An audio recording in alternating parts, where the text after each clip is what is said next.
பார்த்து வருகிறோம். தமிழ்நாட்டில் 8 மாவட்டங்களில் இன்று கனமழை பெய்ய வாய்ப்பு இருப்பதாக வானிலை ஆய்வு மையம் தெரிவித்திருக்கிறது. இது தொடர்பான விவரங்களுடன் செய்தியாளர் லிபிகா இணைந்திருக்கிறார். லிபிகா, எந்தெந்த மாவட்டங்களில் மழை பெய்யலாம் என தெரிவிக்கப்பட்டிருக்கு? லாவண்யா, தமிழகத்தில் நாளை முதல் அடுத்த 2 நாட்களுக்கு ஓரிரு மாவட்டங்கள்ல கனமழைக்கான மஞ்சள் நிற எச்சரிக்கை என்பது விடுக்கப்பட்டிருக்கின்றது. அந்த வகையில் நாளை நீலகிரி மற்றும் கோயம்புத்தூர் மாவட்டத்தினுடைய மலைப்பகுதிகள், திருப்பத்தூர், திருவண்ணாமலை, வேலூர், ராணிப்பேட்டை, செங்கல்பட்டு, விழுப்புரம் ஆகிய 8 மாவட்டங்களில் கனமழைக்கான மஞ்சள் நிற எச்சரிக்கை என்பது கொடுக்கப்பட்டிருக்கின்றது.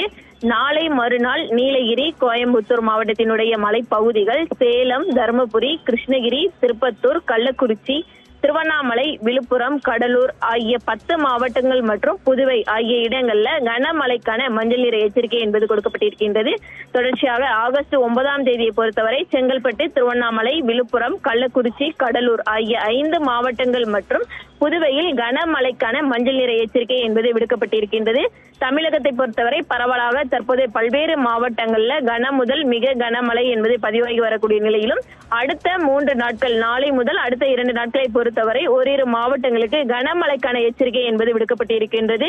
நேற்றைய தினம் நீலகிரி மற்றும் கோயம்புத்தூர் மாவட்டத்தினுடைய மலைப்பகுதிகளுக்கு அதிகனமழைக்கான ரெட் அலர்ட் என்பது விடுக்கப்பட்டிருந்த நிலையில் தற்போது இன்று மிதமான மழை தொடரும் எனவும் நாளை அந்த 2 மாவட்டங்கள் மற்றும் பிற மாவட்டங்கள்ல கனமழைக்கான வாய்ப்பு இருப்பதாக வானிலை ஆய்வு மையம் தெரிவித்திருக்கின்றது. லாவண்யா, விவரங்களுக்கு நன்றி லிபிகா.